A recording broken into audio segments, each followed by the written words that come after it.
getting back up to that first step. That isn't collapsed too far, but it's adequate to get back up. Roger, we copy. It's a pretty good little jump. That's one small step for man, one giant leap for mankind. Welcome to Church in the Wild. Let's give it up for the worship team. That was awesome. Man, great to be with you all today. Brand new year. New year, new you, right? Man, I'm excited for this new year. 2022 is gone. It's in the past, right? It's done. All the bad that came with it is gone. It's a new year. God does new things. His mercies are new every morning. He said, behold, I do a new thing in you. And I am so excited. I'm fired up to preach. I've had like 2 Sundays off, so I got like 8 hours worth of content that I'm going to just vomit out on you guys today. So lucky you picked the Sunday where I have so much content, right? Man, I'm excited. I'm really excited for this series. I'm excited for the new year. I think it's going to be an incredible year. I think God has a lot that he's going to do this year. I do want to say thank you all who prayed for my brother. My brother is doing very well. He's back to being as strong and as stubborn as an ox. He is back to his old self. He's doing really well. Out of the hospital, at his house, doing great. Was able to spend New Year's with him. And I don't know if your house is like this, but I knew he was doing better when he started telling me everything he would do if he were the head coaches of those college football teams that were playing on New Year's Eve. I'm like, oh yeah, you're doing better. You're better for sure. And then some of you might know this. We took our daughter to the hospital this morning, and she is doing well. My wife texted me right before the service. She has a just really nasty case of strep throat. And for us, that was a huge relief because her fever went up so fast, so quickly this morning that we kind of had to rush her to the hospital. And so some of you were praying for her, so thank you for that. As I said, it is a brand new year, and I can't think of a better way to start it off than with one of my favorite books of the Bible, Nehemiah. So we're going to turn to Nehemiah chapter 1. Nehemiah is one of my favorite books in all of the Bible. It is the first book that I remember as a kid in Sunday school. I don't know, how many of y'all had Sunday school? Did you used to have Sunday school? Okay, yeah. In Sunday school, it's the first book that I remember hearing and reading with our Sunday school teacher, my Uncle Chuck, and or my Uncle Butch that was, and hearing him talk about it, and I was like, this book makes sense to me as a kid. It's the first book that I ever preached from. My first sermon was out of Nehemiah, and I think it was Have a Mind to Work. I think I was 9 years old and preached to all the adults of the church on how to have a mind to work. I'm sure they really valued what I had to say, right? It was one of the first books that I studied on my own and just did as a devotional.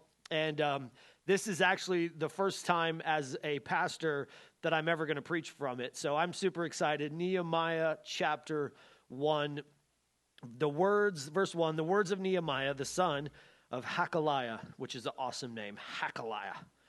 Now it happened in the month of Chislev in the 20th year as I was in Susa, the citadel, that Hanani, one of the brothers, came with certain men from Judah.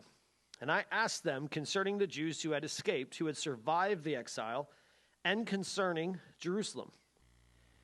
And they said to me, the remnant there in the province who had survived the exile is in great trouble and shame.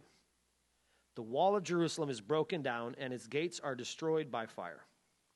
Verse 4, as soon as I heard these words, I sat down, and I wept, and I mourned for days, and I continued fasting and praying before the God of heaven. Nehemiah is going to go on this lengthy prayer. We're going to pick it up in verse 8. You are more than welcome to continue to read the entire prayer, but I'm going to pick up in verse 8. Remember the words that you commanded your servant Moses, saying, if you are unfaithful, God, I will scatter you among the peoples. But if you return to me and keep my commandments and do them, though your outcasts are in the uttermost parts of heaven, from there I will gather them and bring them to the place that I have chosen, to make my name dwell there. They are your servants, they are your people, whom you have redeemed by your great power and by your strong hand. Verse 11, O Lord, let your ear be attentive to the prayer of your servant, to the prayer of your servant, who delight to fear your name, and give success to your servant today. Grant him mercy in the sight of this man, And then he just throws on this little part at the end. Now I was cupbearer to the king. This is such an interesting passage of the Bible, and I think it's very timely, and I think it's very relevant as we launch into this new series called 3-2-1 Step. I think it's a very important message for us. Nehemiah is, at this point in his life, a slave. He is cupbearer to the king of the people who have enslaved him and all of his family. We don't know much else about him except for that, and we know that at this time, Jerusalem is destroyed. Its walls are knocked down. Its gates are burned. The people are in trouble. The more you read in Nehemiah, the more trouble you realize they are in, because everyone around them is coming in and they are just doing whatever they want in Jerusalem, taking whatever they want and leaving. And Nehemiah begins to get this vision of what God could do in Jerusalem. He begins to get this vision of, hey, this is what God can do. God can rebuild the walls. God can rebuild the temple. God can rebuild the gates. God can rebuild the city. And this vision, I believe, comes from God. And his vision comes from a place of care for others. And this is really important. I think that this is super important. Vision comes from God, and it comes from a place of care for others. How do we know Nehemiah cared for others? Well, he asked about them. He asked about them. Nehemiah chapter 1, like we just read, he says that I asked concerning the Jews who had escaped, who had survived the exile, and concerning Jerusalem. When you care about someone or something, you ask questions. Isn't this true that while you're dating, what do? You sit down. Maybe you go to like North Star Cafe because it's the best restaurant, or maybe you go to Fox in the Snow because it's got the best coffee, or maybe you have Dustin or Crystal cook you a meal because they're better than any restaurant there is in Columbus anyways, right? Or maybe you go to someone, you sit down with that person, and what do? You begin to ask them questions. Why? Because you care. What do you do when you see someone you love that you haven't seen for a long time? You ask them questions. You know you care about someone when you instantly begin to ask, hey, how are you? What's going on in your life? What's happening with you? This is, I think, a good lesson for all of us husbands. Don't stop asking questions once she walks down the aisle. Don't stop caring. Don't stop asking questions once you're like, I got her, I don't need to care. That's when you need to begin to care. Nehemiah cares and he asks questions, and so his vision comes from God, and it's born out of this place of, man, I care about my people, and I want them to be blessed, and I want to help them. We also have a vision from God at Church in the Wild. It's something that we are unveiling today. You saw the little video. It is called Doors and Disciples.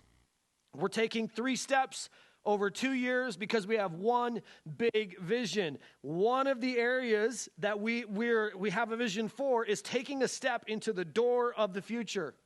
Why? Because we care about families at Church in the Wild. We care about you. We care about your marriages. We care about your relationships. We care about your in-laws. We care about your siblings. We care about your children. We are committed to building our church from the nursery up. What does that mean? That means if we have 2 nice rooms and one of them is nicer, it's going to go to the nursery, because we're going to build from the nursery up, because families need help today, because you are under attack today like never before. So we are committed to doing everything that we can to equip your family. So some of the things that we currently do is we do marriage counseling. We have a marriage book that will be coming out in this spring. We have marriage counselors that are outside of Church in the Wild. So if you don't want to talk to me about some stuff, you're like, hey, this might be a bit too much. I might talk to you for a bit and then say, hey, this is too much for me. I can't help you the way that I want to. So we pay for counselors to help you. This is something that we're committed to doing. And this is hard to do because it costs us, and it requires that we have the humility to say, we know someone who can help you more than I can. We are committed to this, though. So we release devotionals. We have kids' church. We have student ministry. We have wildlife groups. We have different ministries, men's, women's, moms, teens, students. We have safety training for volunteers. We have family days and family events because we care about you and your family, because God gave us a vision for families. This is newer to us. This was not how it always was.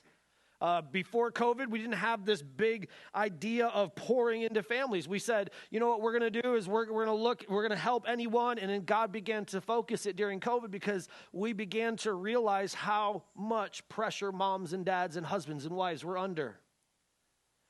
We began to look around and say, man, there is no one more marginalized, no one more attacked than mom today. That's just how it goes. Than the wife today or the husband today. You're under attack, and often you don't even realize it. But society tells you if you're a dad, all you can do is be obese and tell inappropriate jokes with your friends who are all pervs and drunks.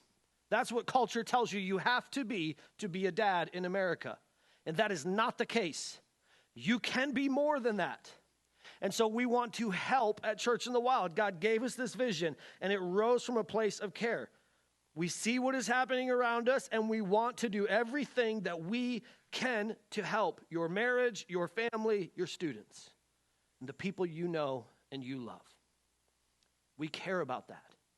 So forgive us, sometimes we ask a lot of questions about that because we care, because we want to do everything that we possibly can do.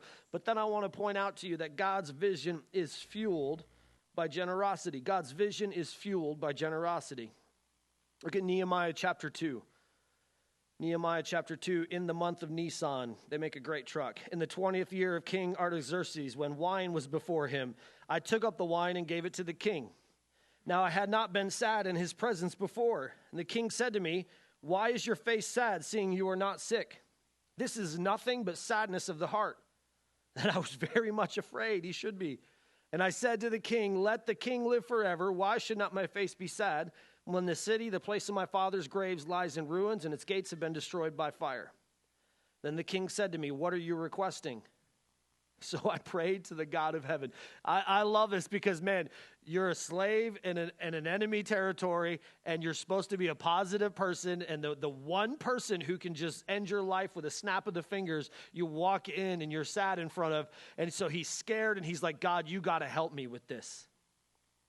And it's so interesting to me that he takes like a little step here.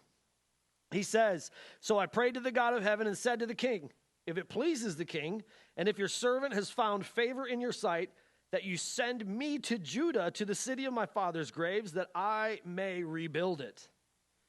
And the king said to me, the queen was sitting beside him, how long will you be gone and when will you return? So it pleased the king to send me when I had given him a time.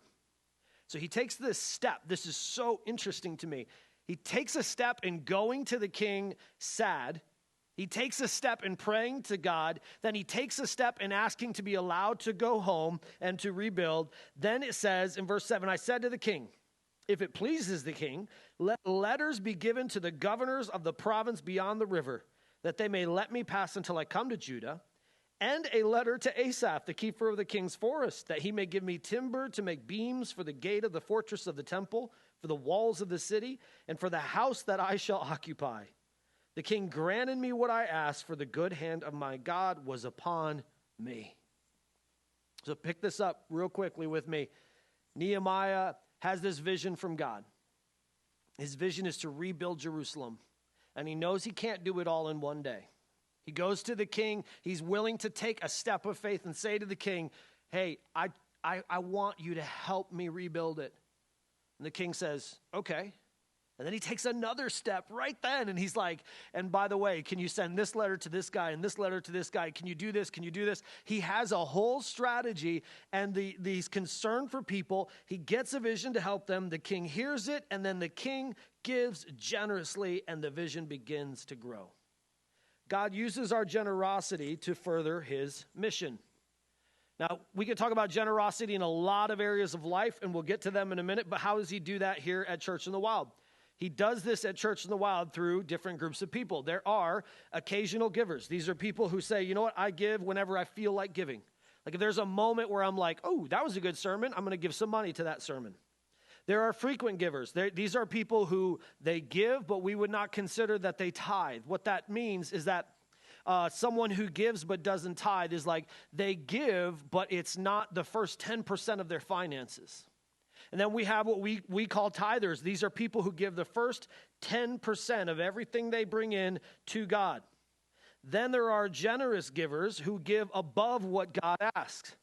This king here, he gives generously. He gives above what Nehemiah asked for, as you'll see through the rest of the story. But this brings up a giant myth about generosity. There is one huge myth when it comes to generosity, and it's this, that only kings can be generous. Only kings can be generous. This is an idea that we see in our culture all around us, and we don't even realize that it causes us to think the way we think. Because whenever we see celebrities or rulers or rich people, we say, those people need to be generous. I can't because I'm not them, but those people need to be. Well, those people are looking at other people saying, those people need to be generous, and I can't because I'm not them. But in the book of Nehemiah and in the book of Ezra, the following people are mentioned. There's the king who we just talked about, who is generous. He is a king. He has every ability and right to be generous. But there's also Nehemiah, and Nehemiah is a slave. Nehemiah is a slave. And yet Nehemiah chapter 5 holds an entire passage dedicated just to his personal generosity.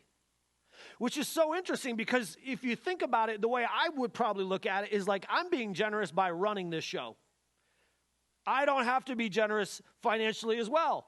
But Nehemiah 5 is like this entire passage that shows that Nehemiah not only ran the show, he was a slave who also was generous.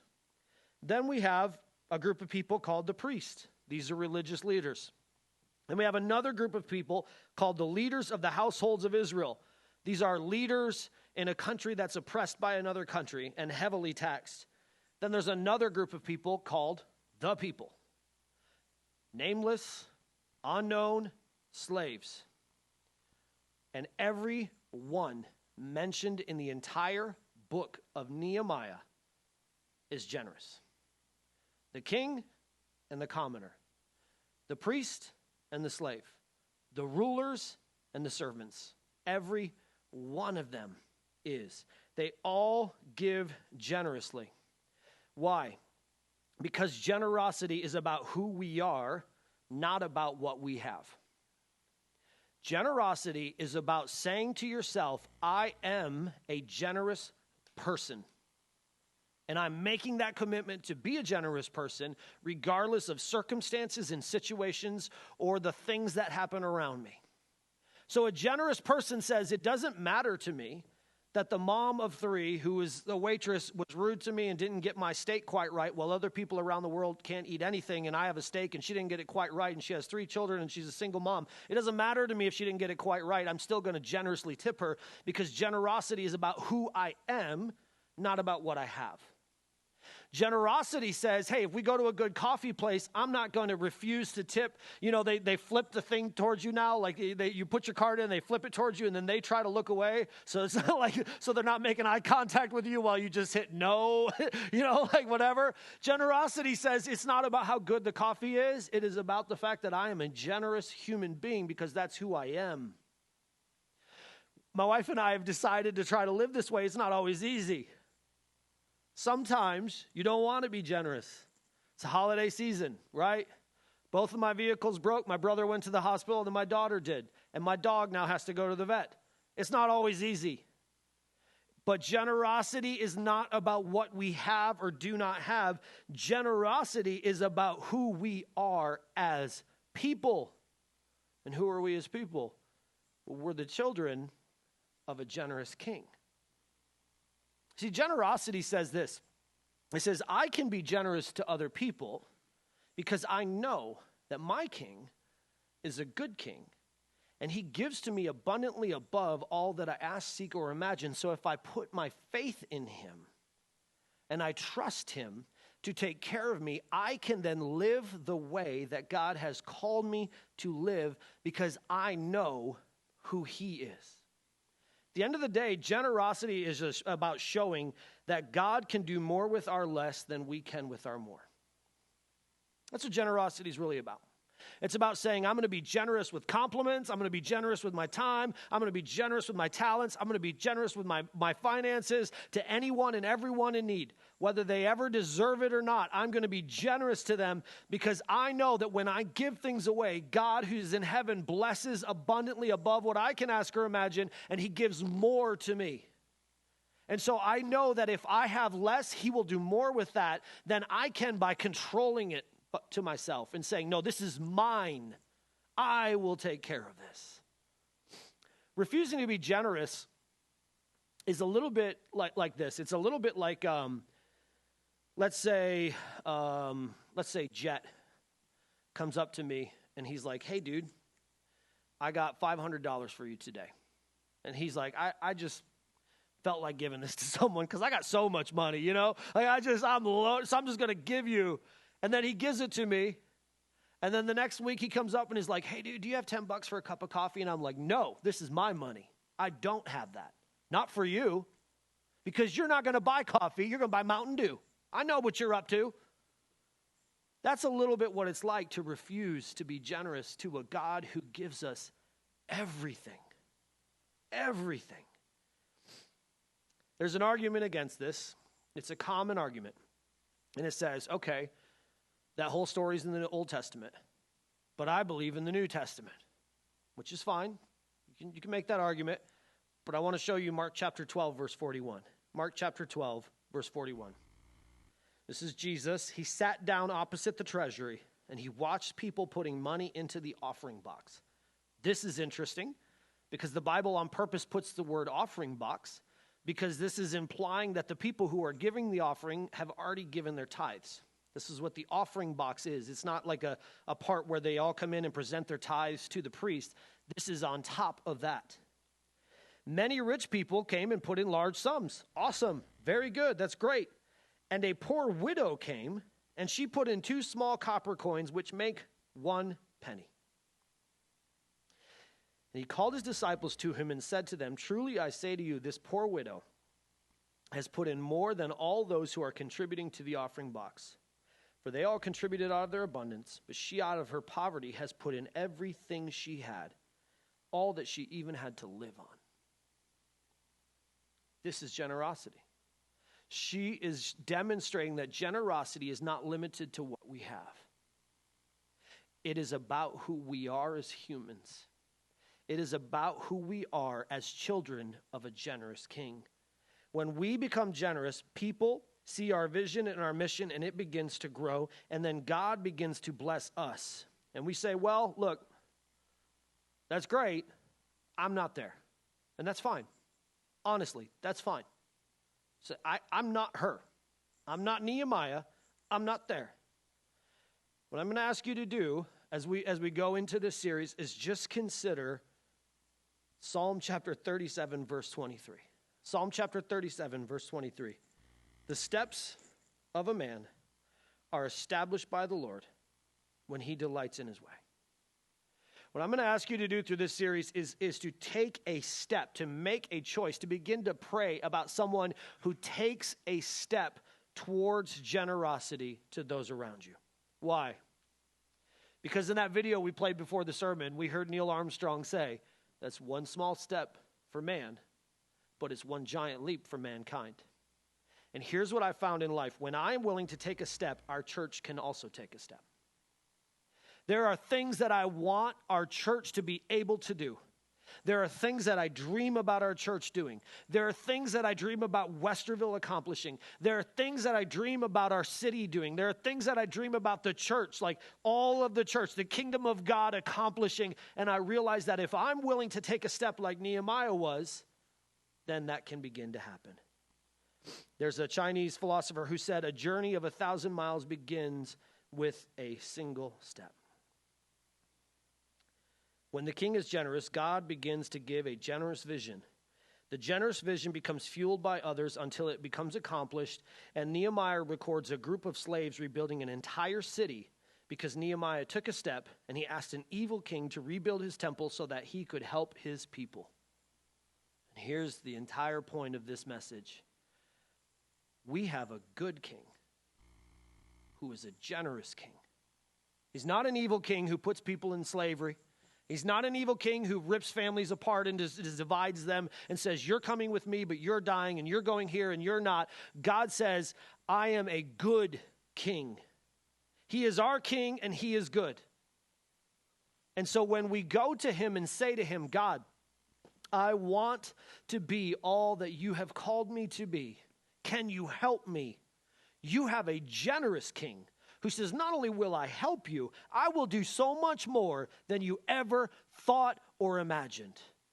I will pour blessings. The Bible says God pours blessings upon people. He presses them down. He shakes them. He pushes them together. And then he pours so much more blessings on top of that that they run over. This is who our king is. Nehemiah goes to an evil king. Honestly, he does a really nice, good thing here. But in reality, Nehemiah's king is a bad human. We would cancel him in our culture. And yet, Nehemiah says, okay, well, I can't rebuild a city by myself. So I'll just take a step and I'll go to the king and I'll let him know that I'm not happy. And then Nehemiah says, well, I can't rebuild a city by myself, but I'll take a step and I'll let him know that I would like him to help me. And I can't rebuild the entire temple, but I'll take a step. And I'll let him know some ways that he could do that. And I can't rebuild all the houses. I can't put back up the gate, but I'll take a step. And I'll go tour the city. And God begins to grow the vision. He begins to grow the mission. And they rebuild an entire city.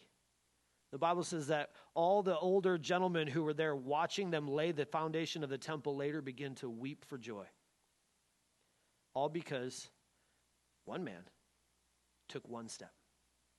So I'm going to ask you all to stand to your feet today.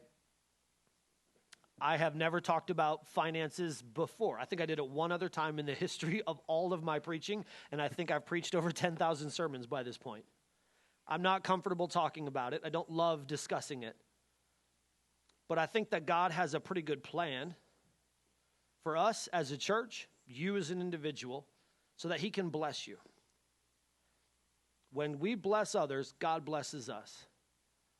And I was reminded this week by a pastor. I went to see him and I was like, hey, I promised God that I would do this, and now I'm not going to. I'm just not going to do it. I don't want to talk about money because I know how it goes. I've seen the guys on YouTube that everybody says, that guy talks about money. I'm not going to do it. And he was like, listen, dude, just take a step. Just take a step. Just throw it out there. So here we are. It's a brand new year. I think God's got a really good plan that we're going to unveil over the next 3 Sundays following this one of everything that God is trying to do. And I think that if we're willing to take a step, I think God will too. And I think our church can too. So I'm going to ask you all to do. I'm going to ask worship team to come up. I'm going to ask them all to sing. We're going to do another song. I'm going to come down front. I'm going to pray with anyone who wants to pray. Like, look, you don't have to pray with me about money. You ain't got to pray with me about giving. You ain't got to pray with me about any of that. You just got something to pray about. Like, hey, look, I got a person in my life who's sick. Whatever it is, I'm going to come down here and I'm going to pray. We're going to have a video, and then the service will be done. But I'm going to ask you all right now to just bow your heads and close your eyes. Just for a minute, ask yourself, who do you care about? What do you care about? What matters to you? Well, hey, church, thank you so much for choosing to worship with us today. You matter. You matter to God, and you matter to us. Whether this is your first time or you've been with us since we launched or even before then, we're so excited that you chose to worship with us today and start the new year off strong. Speaking of starting off strong, I want to help you start the year off strong by helping you to take an actionable step that went with today's message. Today's message, we talked a lot about giving, and so if you're interested in praying about and thinking about, you know what, maybe today is the first time that you give to Church in the Wild. Maybe today is the day that you choose to go from being someone who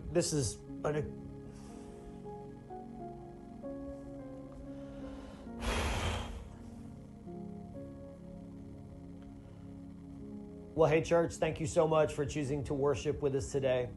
Whether this is your first time or you've been with us since we launched,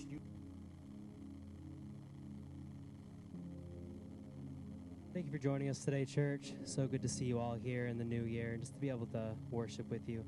Before we go, I would like to say these verses over you, which is Hebrews 13, 20 through 21. Now may the God of peace, who brought again from the dead our Lord Jesus, the great shepherd of the sheep, by the blood of the eternal covenant, equip you with everything good, that you may do his will, working in us that which is pleasing in his sight, through Jesus Christ, to whom be glory forever and ever.